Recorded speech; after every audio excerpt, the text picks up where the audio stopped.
네, 오늘 본문은 이 초대교회에서의 그 첫 번째 기적을 소개하고 있습니다. 이 기적 자체가 신기해서 소개하는 것이 아니라 이 기적이 일으킨 결과가 매우 크고 놀랍기 때문에 지금 소개하고 있습니다.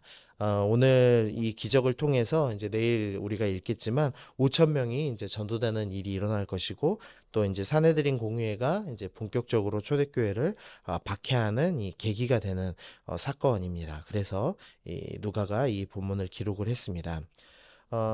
먼저 나면서 못 걷게 된 이가 이제 구걸하기 위해서 이제 성정문에 앉아 있는데요. 이 사람이 이제 4장 22절에 보면 이 표적으로 병 나은 사람은 40여세가 되었다라고 이야기를 합니다. 그러니까 40살이 된 사람이고 나면서부터 걷지 못했다라고 합니다. 그러니까 뭐 10살부터 구걸을 했다라고 생각하더라도 한 30년 동안은 이 성전 미문 앞에서 구걸을 한 사람입니다. 근데 모든 유대인들은 이제 의무적으로 1년에 이제 3번 성전에 나아가야 되죠. 그러니까 거의 모든 유대인 남자들은 이 사람을 한 번 이상은 다 봤을 것입니다. 그러니까 한 세대 전체 30년 이상 이 전국에 있는 모든 사람들이 다 아는 장애인이라고 이제 생각하면 될 것 같습니다. 네, 그런 사람이 나왔기 때문에 이제 모든 사람들이 이제 깜짝 놀라는 모습을 보여주고 있습니다. 먼저 이 사람은 지금 구걸하기 위해서 나왔습니다. 그러니까 쉽게 말하면 돈을 위해서 지금 이 자리에 나왔습니다. 네, 베드로와 요한이 나는 은과 금은 없지만 내게 있는 것을 주노라 하면서 예수 그리스도의 이름을 주었습니다. 자꾸 이제 우리의 기도 제목이 자꾸 돈 주세요의 이제 기도 제목이 되는 것을 봅니다. 이제 돈이 있으면 웬만한 일 다 해결하니까 사실 이제 돈 주세요라는 기도를 많이 하는 것이죠. 그러나 우리의 본질적인 필요가 결코 돈이 될 수는 없습니다. 이제 돈을 통해서 하고 싶은 일들이 있는 거죠. 근데 우리가 자꾸 하고 싶은 일보다는 돈을 구하는 이제 우리의 연약한 모습들을 이 나면서 못 걷게 된 일을 통해서 보게 됩니다. 이 한 일화가 있는데요. 이 신학대전이라는 이 책을 쓴 토마스 아퀴나스라는 이 교부와 이 교황 이노센트 2세라는 분의 대화의 기록이 남아져 있습니다. 이 교황이 이 토마스 아퀴나스한테 뭐라고 얘기를 했냐면 교회는 더 이상 은과 금이 내게 없다고 말할 필요가 없게 되었다. 이제 이런 얘기를 했답니다. 그러니까 교회가 이제 부자가 돼서 은과 금이 필요하다는 사람들한테 얼마든지 이제 돈을 나눠줄 수 있는 부유한 이제 교회가 되었다. 이제 이렇게 자랑을 했답니다. 그랬더니 이 토마스 아퀴나스가 뭐라고 얘기했냐면, 물론 그렇습니다. 이제 그렇지만 교회는 예수님의 이름으로 일어나 걸으라는 말도 할 수 없게 되었습니다. 라는 이제 말을 남겼다고 합니다. 교회가 돈은 생겼지만 예수 그리스도의 이름이 없는 교회가 되었다라는 이제 은근한 비판이죠. 우리가 자꾸 돈만 구하다 보면 이 돈도 없고 예수님도 없는 비참한 인생을 살아갈 수 있습니다. 그래서 우리의 기도가 돈이 아니라 예수님의 그 이름을 구하는 기도가 되어야 한다라는 것을 우리가 오늘 말씀을 통해서 먼저 좀 생각해 봐야겠습니다. 두 번째로 생각할 것은 이 기적이 절대 육체적인 치유만 일어난 것은 아니라는 겁니다. 안진뱅이가 이후에 하나님을 찬양하죠. 그리고 뛰기도 하며 걷기도 하는 모습을 보여줍니다. 이 안진뱅이가 그냥 내가 걷게 되었네 신기해서 그냥 움직이는 수준이 아니라 막 이제 펄쩍펄쩍 뛰고 신나서 이제 처음으로 걸어보니까 막 걸어도 보고 뛰어도 보고 하면서 이 마음이 완전히 치유되었다라는 것을 이제 보여주는 이 장면이 나오는 겁니다. 육체만 회복된 것이 아니라 이 평생 걷지 못하던 사람들이 감정이 완전히 회복되었던 것을 보여줍니다.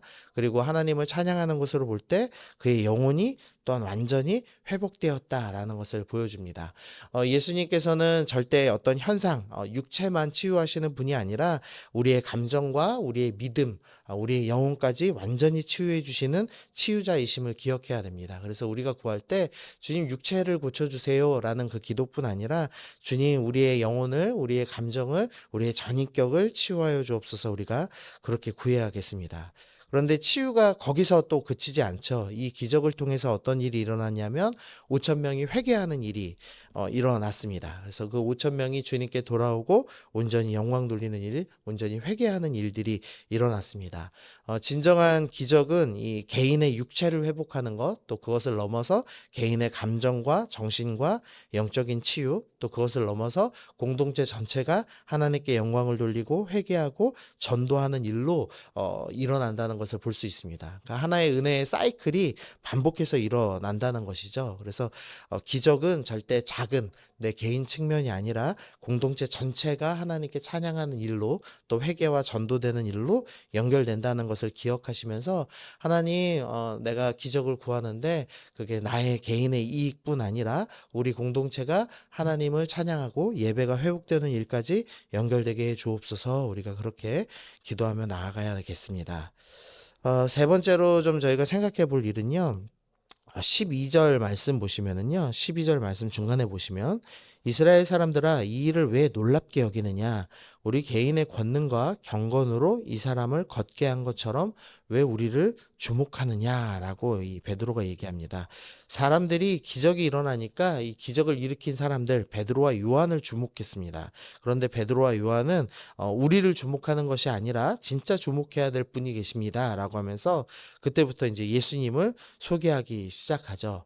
이 많은 복음 전했던 사람들이 이 예수님께로 관심을 돌리지 않고 복음 전하고 또 기적이 일어나자 자기가 그 영광을 도둑질하던 사람들이 많이 있었습니다. 이제 그런 사람들이 다 말년에 타락의 길을 걷기 시작했죠. 주님께서 우리를 통해서 기적을 일으키시거나 우리를 통해서 복음이 전해지게 하실 때 사람들이 우리에게 감사하죠. 근데 그때 우리가 꼭 기억해야 될 것은 영광 도둑질하면 안 된다는 것입니다. 우리가 오직 하나님께 영광을 돌리는 삶을 살아야 되고 우리는 예수님을 전하는 것, 증인의 삶을 사는 제자임을 반드시 기억해야겠습니다. 그러면 이제 베드로가 이제부터 어떻게 이제 복음 전하는지 간략하게 좀 살펴보면은요. 먼저 13절 보시면 아브라함과 이삭과 야곱의 하나님 곧 우리 조상의 하나님이 그의 종 예수를 영화롭게 하셨다라고 하면서 예수님을 종으로 표현합니다.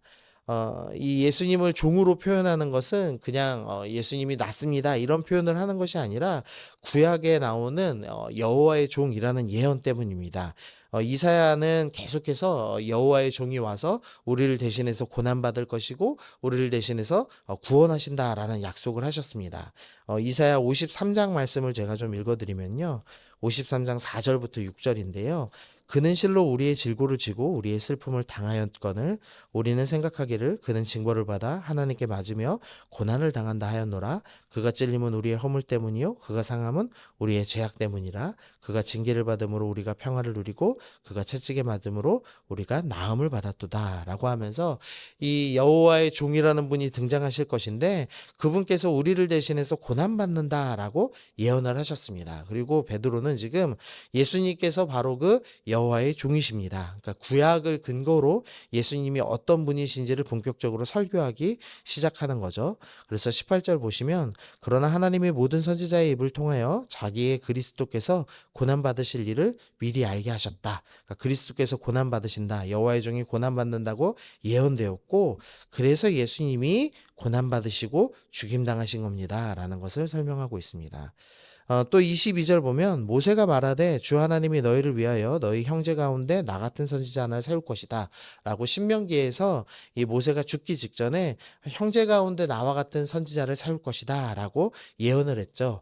그래서 이제 이스라엘 사람들이 그때부터 그 선지자를 기다렸습니다. 그래서 세례자 요한에게도 당신이 바로 그 선지자입니까? 라고 이제 질문을 했던 것처럼 예수님이 바로 예언된 그 선지자 메시아 모세와 같은 선지자이다 라는 것을 베드로가 지금 설명을 해주고 있습니다.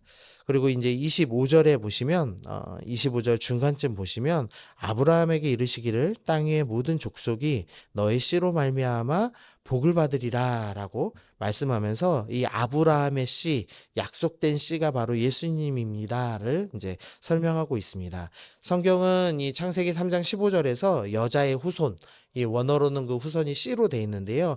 여자의 씨를 통해서 구원하실 것이다 라고 말씀하시면서 그 여자의 씨가 아브라함의 씨로 한번 좁혀지고 다시 한번 다윗의 씨로 한번 좁혀지면서 반복해서 그 씨가 나와서 우리를 구원할 것이다 라고 말씀하셨습니다. 그리고 지금 베드로는 그 아브라함의 씨가 바로 예수님입니다를 지금 설명하고 있는 것입니다.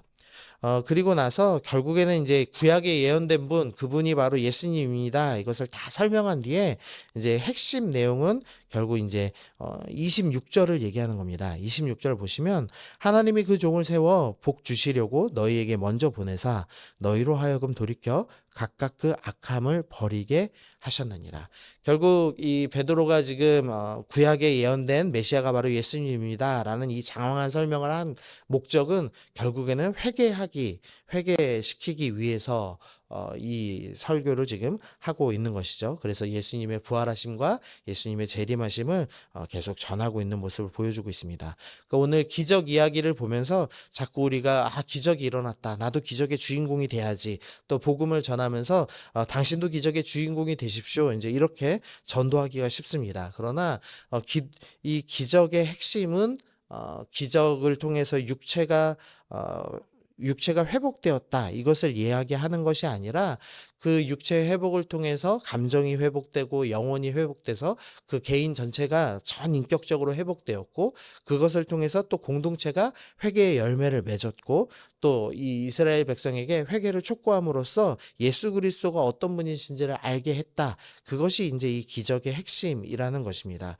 그래서 이 오늘 말씀 기억하시면서 하나님 내가 기적의 주인공 되겠습니다. 거기서 그치시면 안 되고 하나님 내가 나의 삶에서 예수님을 만남을 통해서 내가 먼저 회복을 경험하고 또 그래서 나도 예수님을 알리는 삶, 예수님을 드러내는 삶을 살겠습니다라고 결단하는 것으로 나아가는 것, 그게 진짜 기적의 목적임을 우리가 기억해야겠습니다. 그래서 오늘 말씀 기억하시면서 하나님 내가 돈이 아니라 예수님 구하겠습니다. 또 육체의 회복만 구하는 것이 아니라 감정과 믿음까지 회복하시는 진정한 치유자심을 믿고 주님께 치유를 구하겠습니다. 그리고 그것을 넘어서 우리 공동체가 진정한 회개를 경험하는 치유로까지 나아가게 하여 주옵소서. 또 그것을 더 넘어서 결국에는 우리가 오직 예수님께만 관심을 두게 하여 주옵소서. 우리가 복음을 전할 때 기적이나 돈에 관심을 보이는 것이 아니라 오직 예수님께 관심을 두는 은혜를 허락하여 주옵소서. 오늘 그렇게 기도하시면서